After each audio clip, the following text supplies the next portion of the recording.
I think the worst part of grief, the part nobody really tells you about, is the silence. It's not a peaceful silence, not the kind you look forward to after a long day. It's a heavy, listening silence. The kind that presses in on you from all sides, filling up the spaces where laughter and conversation used to be. My mom's voice used to fill this apartment. Now there was just the hum of the refrigerator and the distant sigh of traffic from the street below. It had been a month since she passed. 31 days, to be exact. I was keeping count, like that somehow made it more real, more manageable.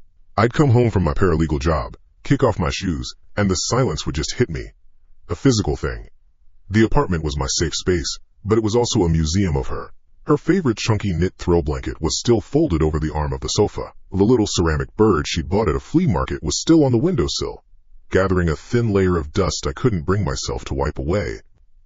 Every object was a memory, and every memory was a fresh little stab wound. Tonight was no different. I nuked some leftover takeout in the microwave, the whirring sound a temporary mercy. I ate standing up at the kitchen counter, scrolling through my phone. It's a bad habit, I know, a way to numb things out. But eventually, inevitably, my thumb paused, and I opened my photo gallery. You know, it's funny. When someone is sick for a long time, you forget what they looked like when they were healthy. Your brain just overwrites the old files. So I'd scroll back, past the pictures from the hospital, past the ones from the last few years where the light in her eyes was starting to dim. I'd go way back to a family vacation in the Carolinas, 10 years ago. There she was, standing on the beach, wind whipping her hair across her face, laughing so hard you could practically hear it through the screen. That's the mom I wanted to remember. Strong, vibrant, so full of life it seemed impossible that it could ever be extinguished. I sat down on the sofa, the one we'd picked out together. I could still feel the phantom impression of her sitting next to me, could almost smell her signature lavender perfume. A tear slipped down my cheek and I didn't bother to wipe it away. What was the point? I leaned my head back, closed my eyes, and let the wave of sadness wash over me. It was a familiar routine. The grief, the photos, the tears, and then, hopefully, an exhausted sleep. But that's when my phone buzzed on the cushion next to me. It wasn't a text. The vibration was long and insistent. A call. I didn't even open my eyes at first. Probably my boss with a last-minute question, or my friend Jessica checking in for the 5th time this week. I let it buzz. Then, a different sound cut through the air. A cheerful, chiming ringtone I hadn't heard in over a month. My eyes snapped open. I'd assigned that specific ringtone to only one person. My heart didn't just skip a beat. It felt like it seized up entirely, a block of ice in my chest. I snatched the phone. The screen was lit up, bright in the dim living room. And there was a FaceTime call. A picture of my mom, the one I'd set for her contact photo years ago, smiling back at me. Underneath it, the name that made no sense. Mom. My first thought was that it was a glitch. It had to be a glitch. A horrifying, cruel glitch in the system. Or maybe one of my well-meaning relatives had her old phone and had accidentally pocket-dialed me. Yes, that had to be it. My aunt wasn't great with technology, but the name was Mom, not Aunt Carol. My thumb hovered over the red decline button. The logical part of my brain, the paralegal part that organizes facts and evidence, was screaming at me to hang up. This is wrong. This is impossible. This is only going to cause you more pain. But then there was this other part. A smaller, more desperate part. The part that still felt like a little girl who'd lost her mother. It whispered, what if? What if it was a message she'd recorded? What if it was something else? Some sign I had been praying for in the dead of night. My hand was shaking so badly I almost dropped the phone. The chiming continued, drilling into the silence of the room.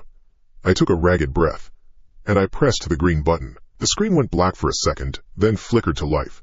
And she was there. It was my mom, not the tired, frail woman from the hospital bed, not the fading version from the last few years. It was the mom from the beach photo. Her face was full and glowing with health. Her hair was the rich brown I remembered from my childhood, and she was smiling, a gentle, loving smile that crinkled the corners of her eyes. Behind her was a park? Or a garden? The grass was an almost impossibly vivid green, and there were lush trees with thick, leafy branches. The sun seemed to be shining on her, bathing her in a warm, golden light. For a moment, I couldn't breathe. I couldn't speak. My throat was completely closed. This wasn't a glitch. This wasn't an old photo. She was moving. She blinked, and her smile widened a little. "Hi, sweetie," she said. Her voice. It was her voice. clear as a bell. The sound of it hit me like a physical blow, and a sob caught in my throat. I couldn't form words. All I could do was stare at the screen, my mind a churning vortex of disbelief and a wild, terrifying hope. "Anna, honey, can you hear me?" she asked, her expression turning to one of mild concern. "I know this must be a shock. I wanted you to know that I'm okay. I'm more than okay." I managed a choked sound, something that was supposed to be her name. She seemed to hear it. "Oh, sweetie, don't cry. It's so beautiful here, so peaceful." She gestured vaguely to the scenery behind her. "I just wanted to see you. I miss you so much." Tears were streaming down my face now, hot and fast. My brain was trying to work, trying to find an explanation. A deep fake? Who would do that? An old video she recorded before? But she was interacting with me. She had heard my sob. This was happening, live. It didn't make any sense. It felt like my whole world was tilting on its axis. I was so focused on her face, on drinking in the impossible sight of my healthy mother, that I almost missed it. It was a flicker of movement in the background, over her left shoulder. My eyes, still blurry with tears, tried to focus. There, partially hidden behind a thick leafy bush, was a person. A shape. It was too far away and the light was too strange to make out any details. Just a dark, tall silhouette. A man, I thought. "Mom," I whispered, my voice hoarse. Who's that behind you?" Her smile didn't falter. It was like she didn't even hear me. "I just want you to be happy, Anna. You have to keep living your life, okay? Promise me." But I wasn't listening anymore. My entire attention was fixed on the shadow behind the bush. He was standing perfectly still. Why was he hiding? A cold dread, colder and sharper than my grief, began to snake its way up my spine. This was wrong. Everything about this was deeply, fundamentally wrong. The figure behind the bush slowly, deliberately, stepped out a little more from behind the leaves. He still wasn't in the full golden light that bathed my mother, remaining cloaked in the deeper shadows of the trees. I couldn't see his face. It was just a blur, an indistinct smudge. And then he looked up. I felt it like a jolt of electricity. I knew, with a certainty that defied all logic, that he was looking right at me. Through the phone, through the miles, through whatever impossible barrier separated us, he was looking right into my eyes. He slowly raised a hand. I watched, mesmerized with horror, as he brought his hand up to his own throat. He held it there for a second. Then, with a single, sharp and unmistakable motion, he drew his index finger across his neck.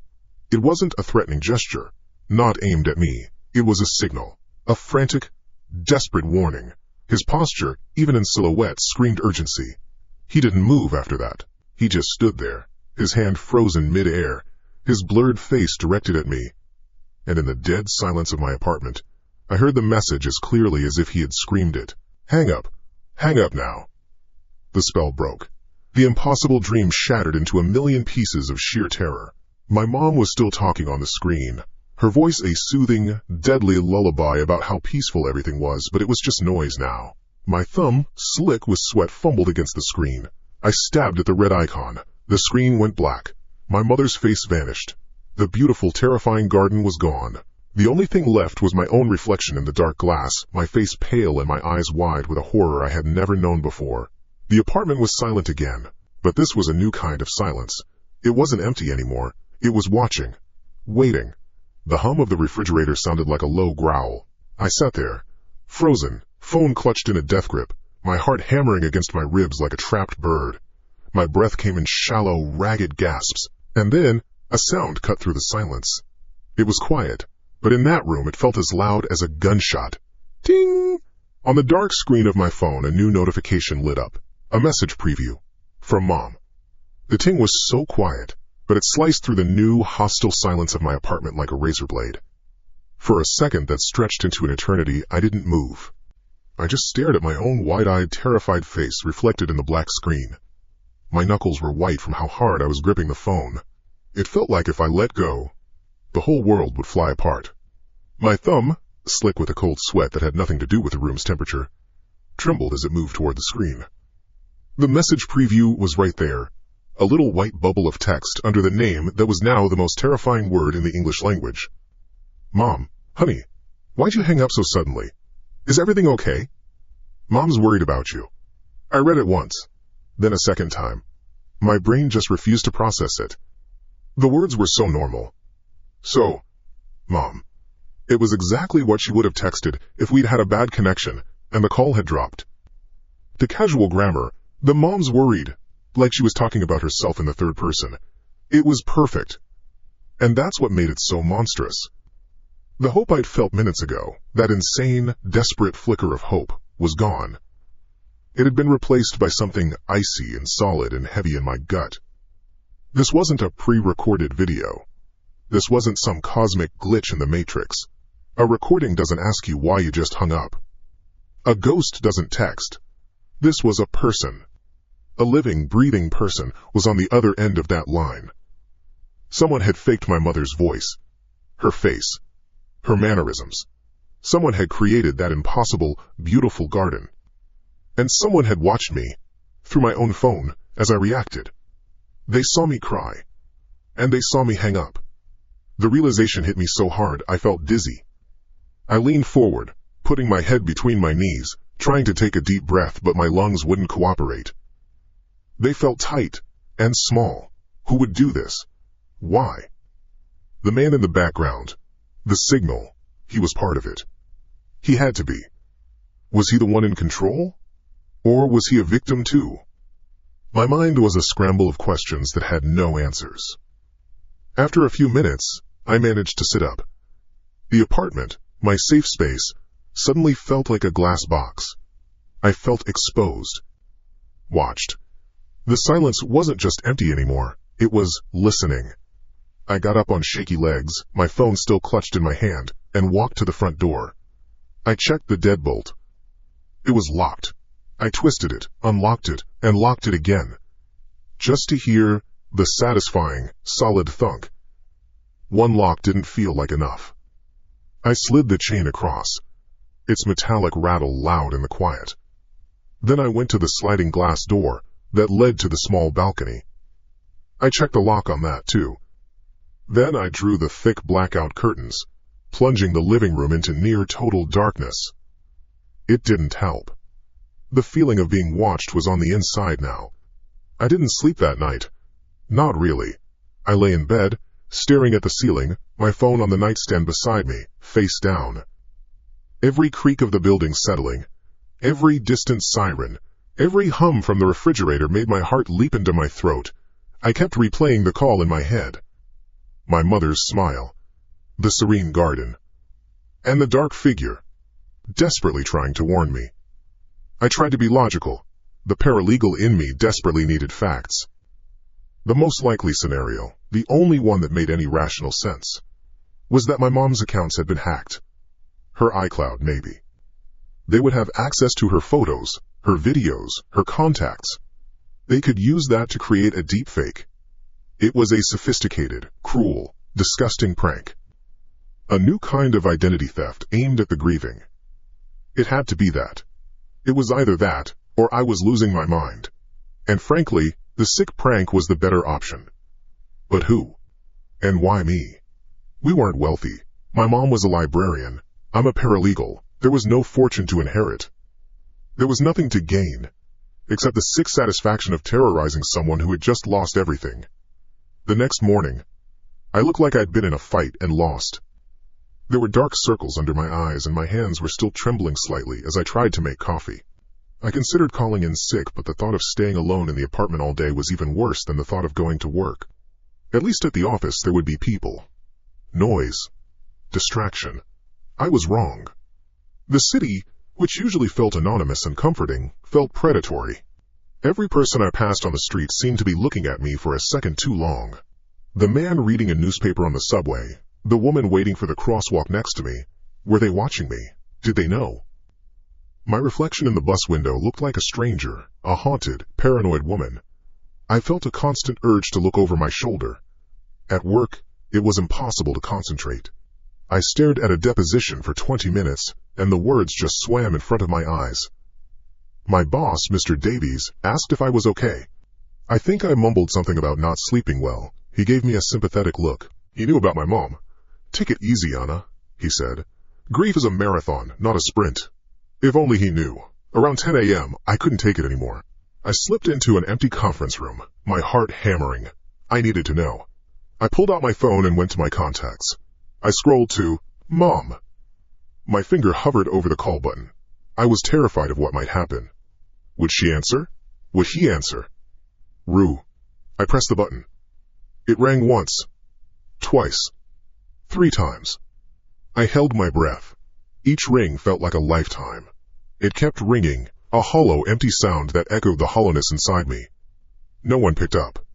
It finally went to voicemail. Her voicemail. Her real voice, the one I had heard 1,000 times, came on the line. Hi, you've reached Linda. Sorry I can't take your call right now. Please leave a message, and I'll get back to you. Have a great day. A single tear slid down my cheek. It was so normal, so mundane, so gone. Hearing that recording, the real one, after the nightmare of last night, was somehow even more painful. I hung up without leaving a message, so the number was still active, but unanswered. It didn't prove anything. It just made everything feel more confusing. That afternoon, I tried to search online. My search history looked like the ramblings of a crazy person. Video call from dead person. Hacked iCloud account deepfake. Can someone use a dead person's phone number? Psychological torture scams targeting bereaved families. The results were a useless mix of paranormal forums, technical articles about account security, and generic advice on coping with loss. There was nothing specific. Nothing about a live, interactive deepfake call from a deceased parent, with a second, mysterious figure in the background sending a warning. My situation felt impossibly, terrifyingly unique. There was no one I could tell. If I told my friend Jessica, she'd think my grief had finally pushed me over the edge. If I went to the police, what would I even say? Officer, I think a ghost with a texting plan is harassing me? They would send me to a grief counselor, not an investigator. I was completely and utterly alone in this. I left work the second it hit 5 o'clock. The walk home was filled with the same prickling paranoia as the morning commute. I felt like a prey animal, acutely aware of every rustle, every shadow. Back in my apartment, I locked and chained the door immediately. I left the curtains drawn. I turned on every light in the place, trying to banish the shadows, but they just seemed to retreat to the corners, waiting. I wasn't hungry. I just sat on the sofa, staring at the blank TV screen, my phone on the coffee table in front of me, like a venomous snake I couldn't look away from. I was trying to force myself back into a normal routine.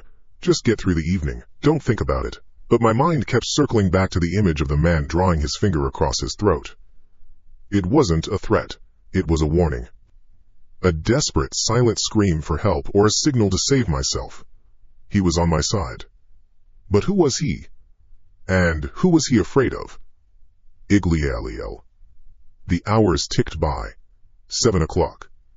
8 o'clock. Nothing happened. No calls. No texts. A part of me started to relax. Just a little. Maybe it was a one-time thing. A horrifying, elaborate prank that was now over. Maybe they got what they wanted, whatever that was. And then, at 8:47 p.m., my laptop, which was open on the kitchen counter, made a sound. A simple ding that announced a new email. I didn't think anything of it. It was probably just junk mail or a promotion from a store I'd shopped at once. I didn't get up at first. But the silence in the apartment was so loud, and the little notification felt like an intrusion. Annoyed, I got up and walked over to the laptop. My blood ran cold. The email wasn't from a company. The sender was a random string of characters. X7M3P9Z at privatemail.net. There was no subject. The body of the email was completely blank. There was only a single attachment, a small paperclip icon with a file name next to it that made my breath catch in my throat. It wasn't a picture, it wasn't a document, it was an audio file. And its name was for _on.mp3 . For a long time, I just stood there, staring at the screen. The kitchen felt cold, a single island of light in the sea of darkness I'd created in my own apartment. My bare feet were sticking to the linoleum. For _and.mp3 . It was such an innocuous file name, it could have been anything. A song a friend sent me. A voice memo I'd forgotten about. But coming from that sender, from X7M3P9Z at privatemail.net, It felt like a bomb sitting on my kitchen counter. My mind raced, trying to find a logical explanation. Maybe it was a virus. A phishing attempt. You click the file, it steals your passwords. That was it. It had to be it. It was a tangible, understandable threat from the digital world. Not whatever last night was. Don't click it, Anne. Just delete the email. Block the sender. Turn off the laptop and walk away. That's what a smart person would do. But I wasn't a smart person right then. I was a person whose world had been tilted off its axis. A person who had heard her dead mother's voice just 24 hours ago. And I had a desperate, gnawing need to understand. It was like seeing a strange door in the wall of your bedroom. You know you shouldn't open it, that nothing good could possibly be behind it, but you also know you won't sleep again until you do. Fear and curiosity are a terrible combination. Curiosity almost always wins. My hand was shaking as I moved the mouse. The little white arrow hovered over the download icon. I clicked. The download was instantaneous. The file was tiny. It appeared on my desktop, the little musical note icon seeming to mock me. I took a deep breath, held it, and double-clicked. Silence. For a second, I thought it was a dud, a broken file. A wave of relief, so powerful it almost made me dizzy, washed over me. And then, the sound came through the laptop's tinny speakers. A voice spoke, and it was mine. Con. A beat of static, like a scratched vinyl record. My blood turned to ice. It was my voice, but it was wrong. The cadence was off. It was a single word. Isolated. On. Another word. Chopped. Clipped. I could almost hear the digital scissors that had cut it from its original sentence. I put my hand over my mouth, stumbling back a step until my legs hit a kitchen chair. I sank into it, my eyes still glued to the laptop. Me-ah. The phrase was familiar. One I'd said 1,000 times. Every time she called to check on me. Are you okay, honey? Yeah, I'm okay, Mom. But it wasn't me saying it. Not really. It was a Frankenstein's monster of my own words. Kandang Anya. My breath hitched. I could remember the conversations. Snippets from weeks, maybe months ago. One word stolen from a call when I was walking home from the grocery store. Another plucked from a chat while I was cooking dinner. Each one a piece of my life, of my connection to her, now weaponized. The final 2 words landed like punches to the gut. Mot Min. The audio file ended. Silence rushed back in, heavier and more menacing than before. Kon on me kon zanga nya mot ming. I'm okay, Mom. I'm at home alone. A message. Not a random collection of words. A constructed, deliberate message assembled from the private, sacred space of my conversations with my mother. The realization hit me with the force of a physical blow. They didn't just hack my mom's iCloud. They weren't just using old photos and videos. This was deeper. Infinitely more invasive. They had been listening. For how long? They had recordings of my voice. They had access to my phone calls. The very air between my phone and my ear had been compromised. I looked at my cell phone, sitting on the coffee table. It wasn't a tool anymore, it was a spy. A traitor I'd been carrying in my pocket, whispering all my secrets to an unseen enemy. A raw, guttural sound escaped my throat. It was a sob and a scream all at once. I jumped up from the chair and lunged for the laptop, not to turn it off, but to slam the lid shut with a loud crack. It wasn't enough. I could still feel its presence. I ripped the power cord out of the wall. Then I scrambled for my phone. My hands fumbled with the settings, my mind a blizzard of panic. Microphone access. Which apps were listening? Social media? The browser? Games I hadn't played in years. I turned everything off. Every permission, denied. It felt pointless. The damage was done. They already had what they needed. My eyes darted around the apartment. The smart TV. The Alexa speaker someone had given me for Christmas 2 years ago, sitting unplugged in a corner. The laptop. The phone. My home, my sanctuary, was a wiretapped cage. Every device with a microphone or a camera was a potential listening post. A silent, staring eye. I ran to the junk drawer in the kitchen, my movements clumsy and panicked. I fumbled around, my fingers brushing past old batteries and rubber bands until they found what I was looking for. A roll of black electrical tape. I went back to the laptop first. I tore off a piece of tape and slapped it over the tiny pinhole camera at the top of the screen. Then another piece, just to be sure. It was a flimsy, pathetic defense. But it was the only thing I could think to do. It was something, anything, to feel like I was fighting back, even in this small, useless way. I did the same to my phone's front-facing camera. The black square obscuring the lens gave me a sliver of comfort, a completely false sliver of comfort. What was the point of all this? The question ricocheted around my skull. Who were these people? What did they want? The voice on the audio file, I'm at home alone. Was it a threat? A statement of fact, to let me know the extent of their surveillance? Were they telling me that they knew I was vulnerable? Eep-boo. I thought about calling the police. For a second, the idea felt like a lifeline. I could just dial 911 and tell them what? Hello, officer? I think I'm being harassed by a technologically advanced ghost.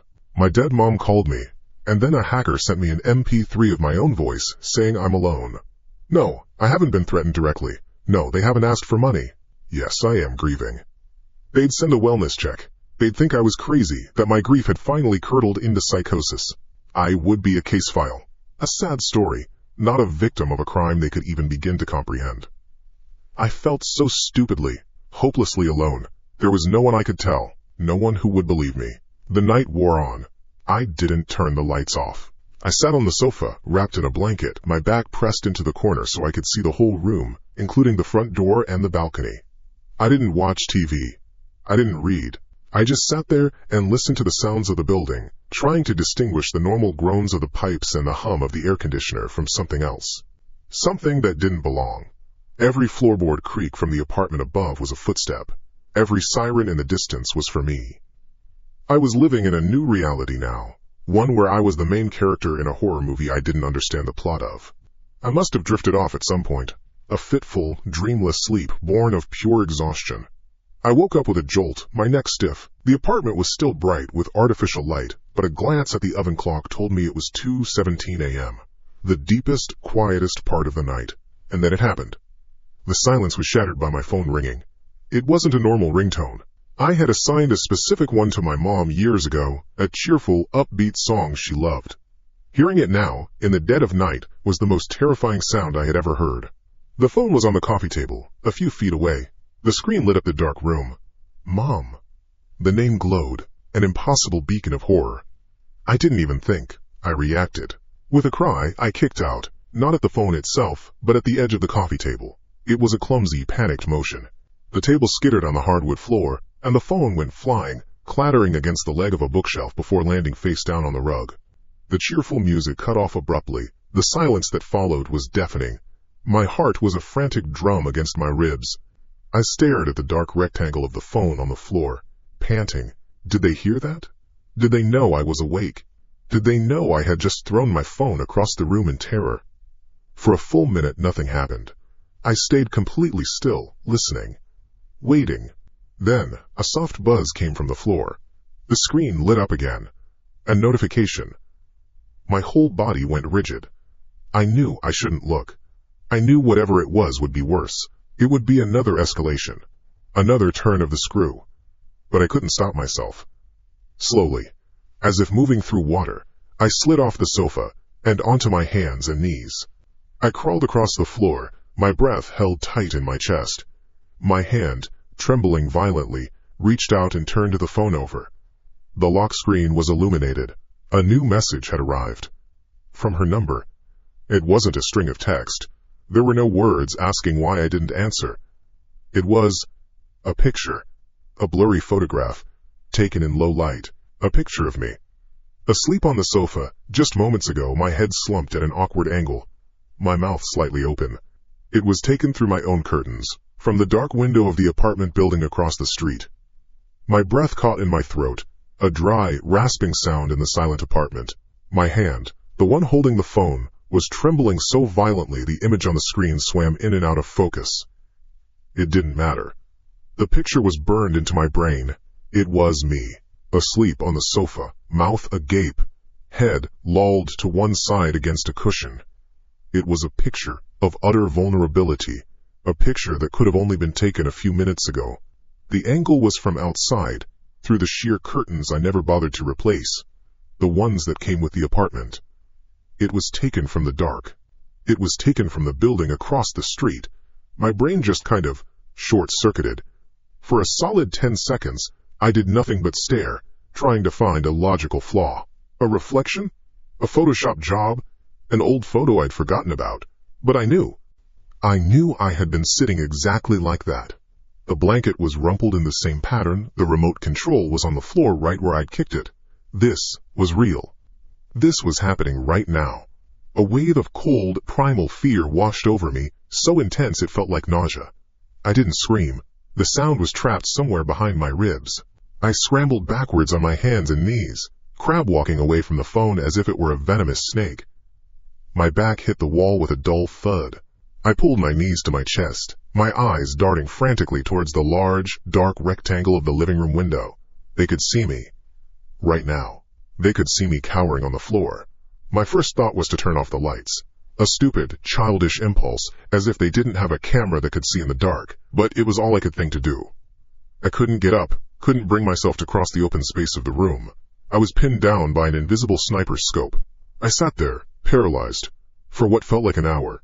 In reality, it was probably only a few minutes. I watched the window, waiting for a flash, a movement, anything. There was nothing. Just the indifferent darkness of the city at night. I didn't sleep. I couldn't. I spent the rest of the night huddled in the hallway. The one part of my apartment that wasn't in the direct line of sight of any windows. I just sat on the floor, my back against the wall, listening. Every creak of the building, every distant siren felt like it was for me.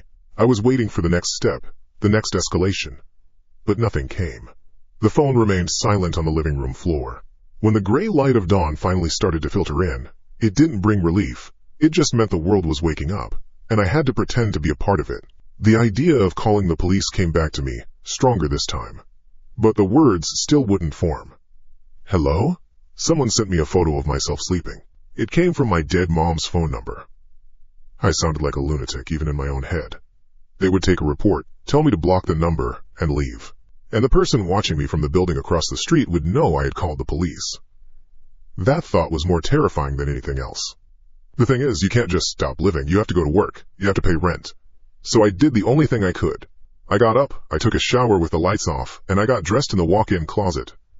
Every step felt like I was walking through thick mud. I grabbed my purse, my keys, but I left the phone on the floor. I couldn't bear to touch it. Walking to the subway felt like walking a tightrope. Every person who glanced in my direction was a suspect. The man reading a newspaper on the bench. The woman in the business suit talking on her phone. Was it you? Are you the one? I kept my head down, my shoulders hunched, trying to make myself as small as possible. Work was a blur of paranoid agony. I sat at my desk, trying to focus on spreadsheets, but my eyes kept flicking to the window. My office was on the 15th floor. I was safe up here, probably. But the feeling of being watched was a physical weight on my skin.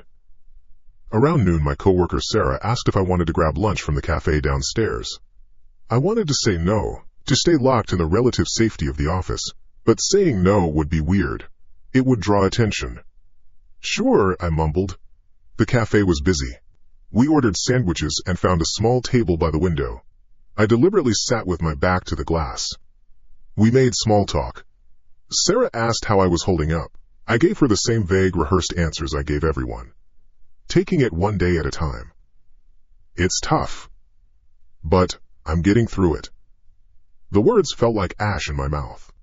As she was telling me a story about her weekend, I felt a phantom vibration in my pocket. But my phone was at home. I froze. Sarah noticed my expression. Anne? You okay? You look like you've seen a ghost. I forced a smile. Sorry, just spaced out. Tired. But the feeling wouldn't go away. It was a muscle memory. The familiar buzz of a new notification. On a hunch, I reached into my purse. My hand closed around my work phone, a cheap burner the company gave us that I rarely used. I pulled it out. The screen was dark. Of course. It was all in my head. But then, as I was about to put it away, the screen lit up. A single new email. From an address I didn't recognize.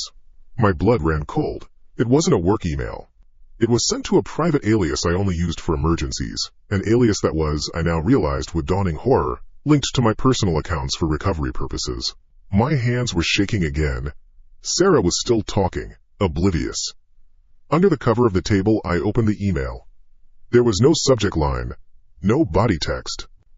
Just a single, attached image file. _image_o2.jpg. I tapped it. The picture loaded. It was me, sitting right where I was now, at this table, my back to the window. It was taken from across the street, through the cafe's plate glass window. You could see the reflection of a passing bus in the glass.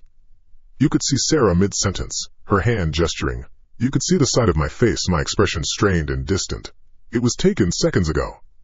A metallic taste filled my mouth. I stood up so abruptly my chair scraped loudly on the floor. I have to go, I said, my voice thin and reedy. What? And what's wrong? Sarah's face was a mask of concern. I couldn't answer. I grabbed my purse and practically ran out of the cafe, leaving her sitting there alone. I didn't know where I was going. I just ran. I pushed through the lunchtime crowds, my heart hammering against my ribs. They were here. They weren't just in the building opposite my apartment. They were following me. They were everywhere. I made it back to my office building, my lungs burning. I leaned against the cold marble wall of the lobby, trying to catch my breath. I felt a vibration in my pocket again. This time, I knew it wasn't a phantom. My work phone. Another email.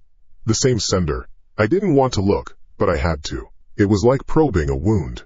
_image_o3.jpg. It was a photo of me, from behind, rushing into the lobby of my office building. A picture of my back. A picture of me fleeing. That was it. I couldn't stay there. I went up the elevator, grabbed my things from my desk, mumbled something to my boss about a family emergency, and left. I took the subway home, huddled in a corner of the car, trying to become invisible. Every camera on the platform, every person holding a phone, felt like a threat. I bought groceries on the way home, a pathetic attempt at normalcy. I was on autopilot. Milk, bread, eggs. I stood in the checkout line, my mind a million miles away. My work phone buzzed. I didn't even need to look anymore. I knew what it would be. But I did it anyway. _image_o4.jpg. Me. Standing in the brightly lit aisle of the supermarket, staring blankly at a carton of orange juice. The photo was slightly blurry, taken from a few aisles away, over the top of a cereal display. I dropped the basket. The milk carton hit the floor with a heavy thud, but didn't burst.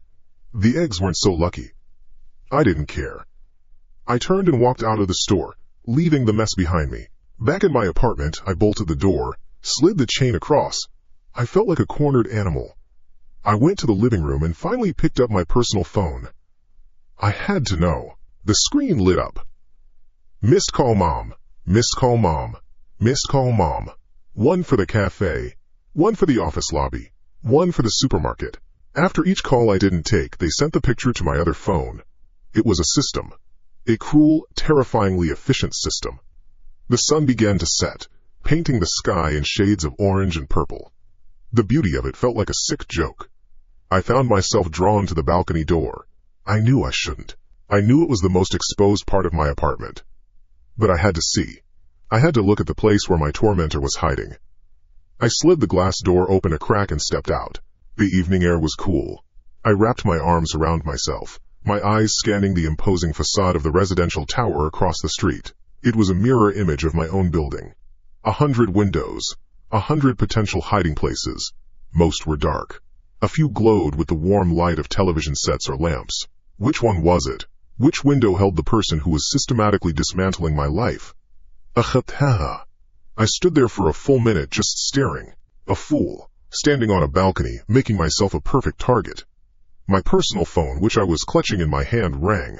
The cheerful, upbeat song that I had assigned to my mom. The sound made me flinch so hard I almost dropped the phone. Mom.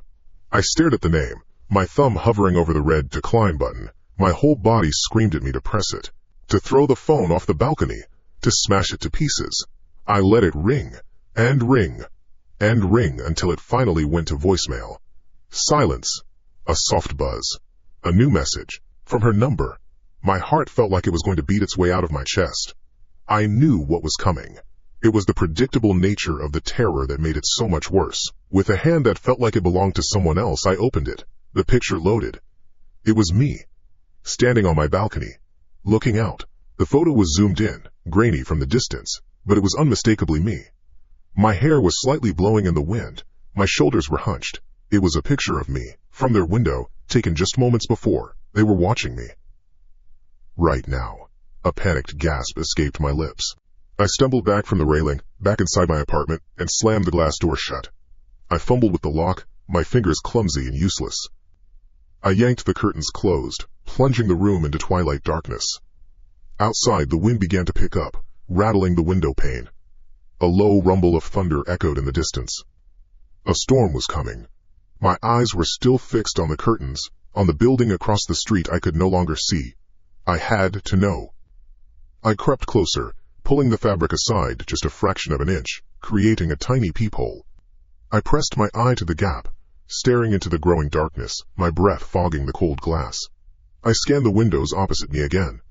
Dark, dark, dark. A blue TV glow, dark.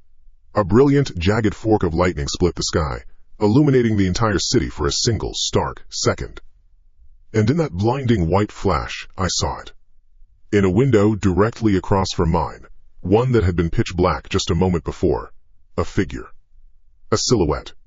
A person standing perfectly still, looking right back at me. Then, just as quickly as it appeared, it was gone, swallowed by the returning darkness.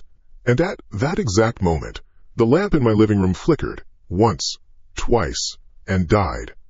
The hum of the refrigerator cut out. Everything went silent. Everything went black. The darkness wasn't just a lack of light. It was a physical thing. It was heavy, pressing in on me from all sides, filling the apartment like water. And the silence. My God, the silence.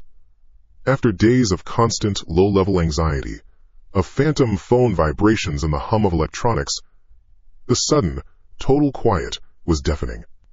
It was the kind of quiet that makes you aware of your own heartbeat, a frantic, pathetic drum against my ribs. The hum of the refrigerator was gone. The low buzz of the digital clock was gone. The city noise from outside seemed a million miles away, muffled by the storm and the sealed windows. There was only the sound of my own ragged breathing and the occasional distant roll of thunder that vibrated through the floorboards. I was on the floor, huddled by the curtains, my eyes still aching from being pressed against the glass. The image of that silhouette, a black shape against a flash of white lightning, was burned onto the back of my eyelids. It wasn't a trick of the light. It wasn't paranoia. It was a person. A person in a dark window, in a dead building, watching me. And the moment they knew I had seen them, the power went out. It wasn't a coincidence. I knew that in my bones. This was a move. A deliberate action. They were cutting me off. I stayed frozen there for what felt like an eternity. My mind was a useless, screaming mess. I should run. I should hide. I should call 911. But my body wouldn't obey. I was a prey animal that had just locked eyes with its predator. The only instinct left was to play dead. So I stayed on the floor, curled into a ball, trying to make myself smaller, trying to disappear into the thick, soupy darkness. The storm outside seemed to be getting worse. The wind howled, a low, mournful sound, and rain began to lash against the balcony door. Each gust of wind that rattled the glass made me jump. Then, a light. It was so jarring in the absolute blackness that I actually flinched, my eyes squeezing shut. When I opened them again, I saw it. The source. My phone. The one I had left on the floor. It was face up, the screen glowing with a horrible, familiar luminescence. Mom. The name, accompanied by her smiling picture, lit up the small patch of carpet around it. The cheerful, upbeat song I'd assigned to her ringtone began to play, a tinny, grotesque melody in the suffocating silence. It was the most terrifying sound I had ever heard. I didn't move. I just stared at it. Ring! Ring! Ring! My thumb twitched, hovering in the air. My whole being, every sane part of my brain screamed at me to just leave it. to let it ring.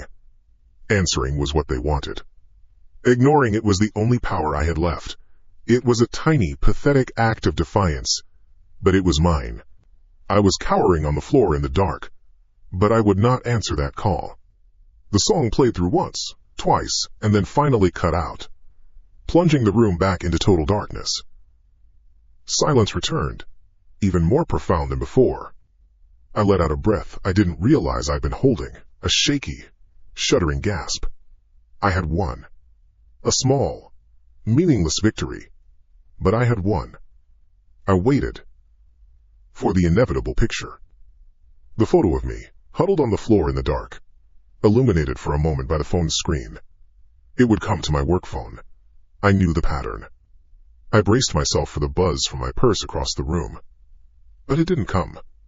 Instead, something else happened. There was a soft pop. It came from the corner of the room. A sound I hadn't heard in what felt like a lifetime, but was only a few minutes. The sound of old electronics powering on. My eyes shot towards the source. The large, black rectangle of the television screen flickered. It glowed a faint, ghostly blue, then settled into a brighter, harsher white. It was on. The power was still out in the entire building, but my TV was on. The light it cast was cold and sterile, illuminating the living room in a way that made everything look alien. The familiar sofa, the coffee table, the bookshelf, they all cast long, distorted shadows that writhed on the walls. I couldn't breathe. My throat had closed up. I was watching this happen from a distance, like it was a movie. This wasn't possible. It didn't make any sense. And then, on the screen, an image appeared. A connecting symbol spun for a second, and then the video feed stabilized. It was her. My mom. She was on my 50-inch television screen, life-sized. She looked healthy, the way she did before the sickness. She was wearing her favorite blue sweater. She was smiling, that same gentle, reassuring smile. But I wasn't looking at her. My eyes were glued to what was behind her. It wasn't the peaceful, leafy park from the first call. It wasn't a generic, blurry background. It was my hallway. The hallway right outside my apartment door. I knew it instantly. I knew it better than I knew my own face. There was the scuff mark on the baseboard near the floor, where I'd hit it with a vacuum cleaner last week. There was the particular shade of sickly, institutional yellow on the walls that I hated so much. There was the water stain on the ceiling tile, shaped vaguely like Australia. It was all there. And the angle was all wrong. It was low, very low to the ground. As if the phone was just sitting on the floor, propped up against the wall, pointed at the space where a person would be standing.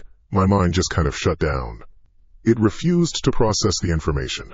It was like trying to solve an impossible math problem. The image on my TV of my dead mother was being broadcast from a phone sitting 10 feet away on the other side of a locked door.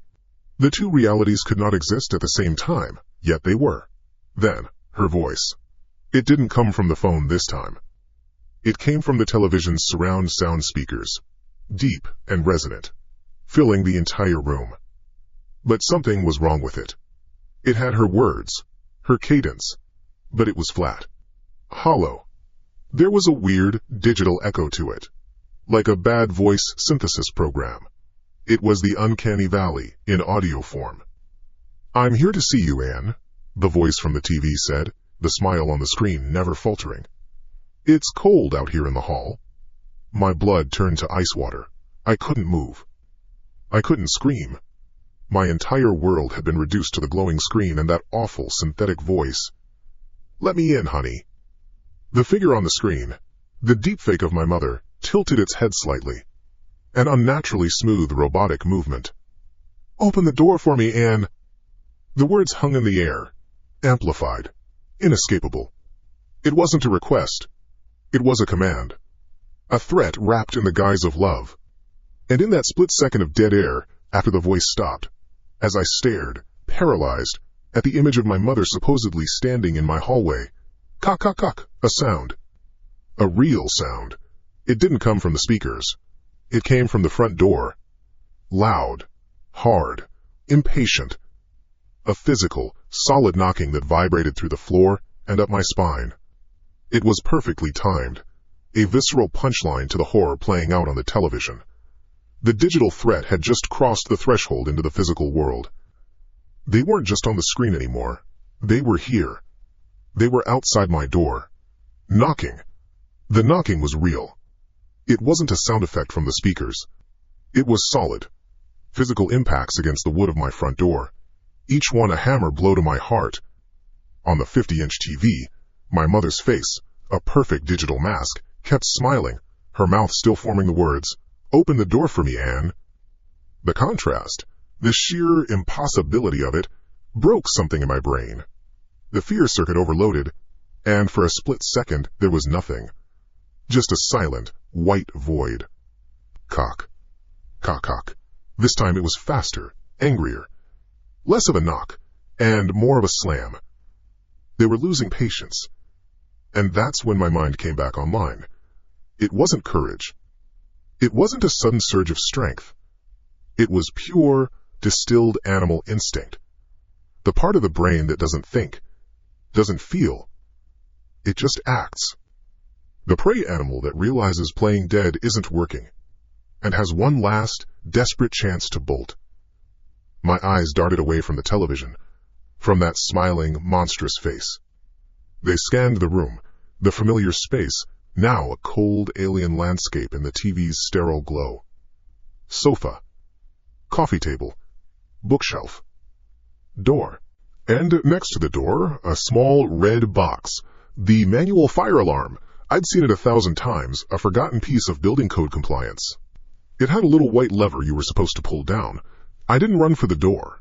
I scrambled backward, away from it, my hands and feet slipping on the smooth floor. I crab-walked into the darkness of the hall that led to my kitchen. The knocking stopped. A new sound replaced it, a low, scraping sound. Metal on metal. They were trying the lock. My breath hitched. I was in the kitchen now, my back pressed against the cool metal of the dishwasher. My eyes adjusted to the near-total darkness, seeing only shapes and outlines. The knife block on the counter. My hand shot out, clumsy and shaking, and closed around the handle of the biggest one. The meat cleaver. It was heavy, ridiculously so. I had no idea how to use it, but its weight in my hand was a tiny anchor in the hurricane of my panic.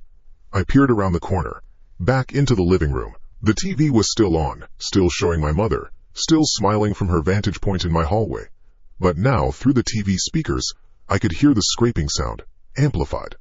It was them, right outside, fumbling with the lock. The thought that they could just walk in. The thought of what they would do. I couldn't let them in, I couldn't fight them. But I could make noise. I could bring the whole world down on this moment. The fire alarm. I couldn't just run up to it and pull the lever. That was too close to the door. Too close to them. I needed to activate it from a distance. My eyes landed on the tall, ceramic vase on a small table by the window. It was a gift from my mom, ironically. Heavy, filled with dried lavender that had long since lost its scent. Okay, Anne, you can do this. I took a deep, shuddering breath. I didn't think about my mom on the screen or the sounds at the lock. I thought about angles. I thought about force. It was a physics problem. I stepped out from the kitchen, the cleaver held tight in my right hand, its cold steel, a bizarre comfort against my sweaty palm. I stood near the center of the room, maybe 15 feet from the alarm box. I put the cleaver down on the coffee table. I needed both hands. I picked up the vase. It was heavier than I thought. My arms trembled, not from the weight, but from the adrenaline. The scraping at the door was getting more frantic. I took aim. There was no time to second guess. I swung my arms back, and then hurled the vase with every ounce of strength I had. It flew through the air in a clumsy, wobbling arc, and crashed against the wall, just to the right of the red box. A shattering explosion of ceramic and dried flowers. A miss. A catastrophic, noisy miss. For a single horrifying second, everything went silent. The scraping at the door stopped. The face on the TV seemed to freeze. I had failed. I had just announced my exact position, and I had failed. I dove for the coffee table, grabbing the cleaver just as a massive boom echoed through the apartment. The door shuddered in its frame. They weren't picking the lock anymore. They were trying to break it down. Panic gave way to a strange, cold resolve. There was no other option. I grabbed the only other heavy object I could see, a thick glass paperweight from the bookshelf. I didn't aim this time. I just ran. I ran towards the wall, towards the door, towards the sound. As another boom shook the floor, I got within 5 feet of the alarm, flung the paperweight underhanded, and immediately threw myself to the floor, rolling away. Crack. The sound of breaking plastic. A small lever falling. And then,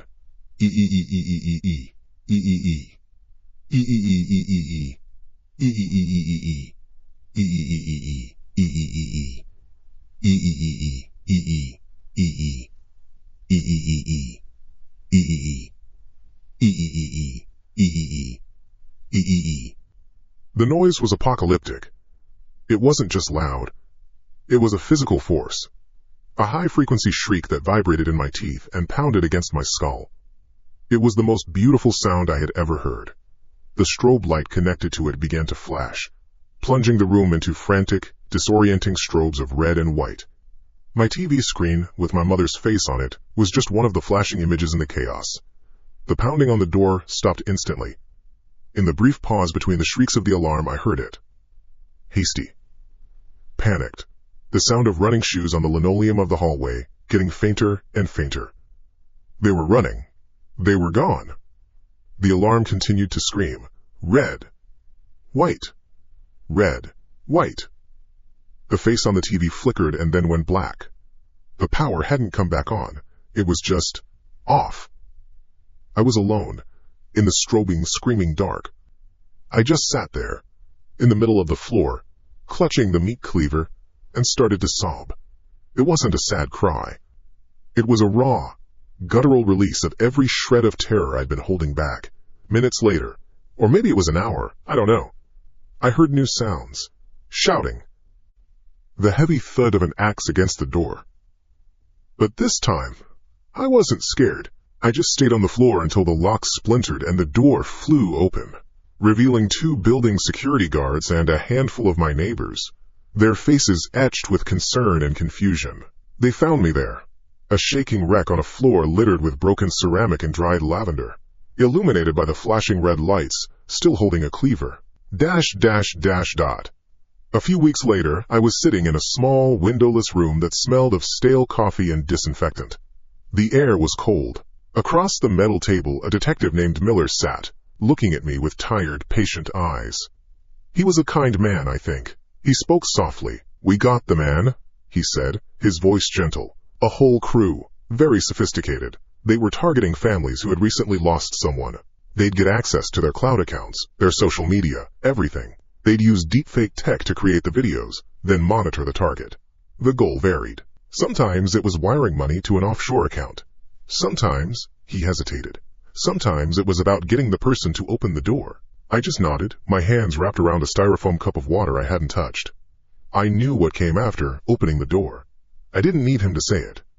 "For the record, we need you to look at this one more time," he said, turning a laptop on the table to face me.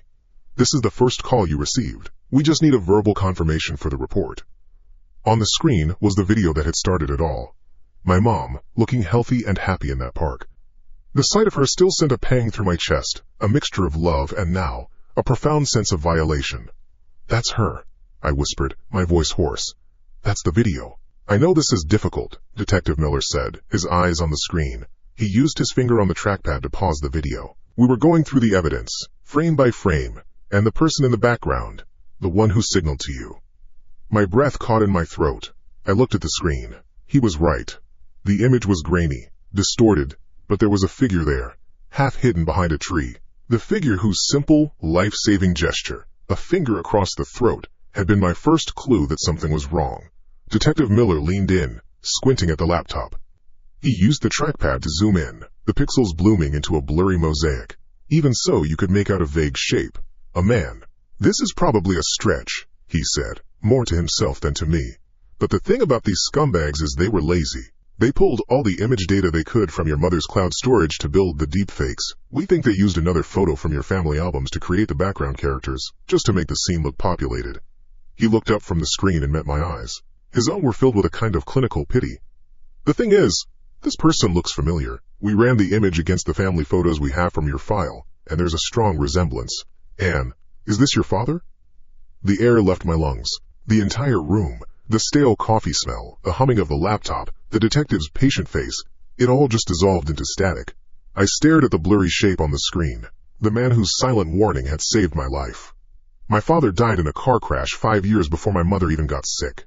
They hadn't just faked my mom, they had dug up my dad too. They had pulled his face from some old, happy photograph and stitched him into their nightmare, a B-list actor, a background extra in the horror movie of my life. The realization hit me not like a wave, but like a deep internal fracture. The one piece of the puzzle that felt like an intervention, a sliver of luck or a sign from beyond, was just another gear in their sick machine. It was a mistake, a piece of lazy programming, a glitch in the matrix they had built around me. My rescue hadn't been a miracle. It had been an accident, and a new, colder fear far worse than the knocking on my door began to creep in. It settled deep in my bones, a permanent chill that I knew would never leave. The fear wasn't about what happened. It was about one simple, horrifying question that started to echo in the silent, windowless room of my mind. What if they had used a stranger? What if the face in the background had been someone I didn't recognize? I would have believed her. I would have stayed on the line, drinking in the sight of my healthy mother, and I would have done whatever she asked. And all across the country, how many other people were getting these calls?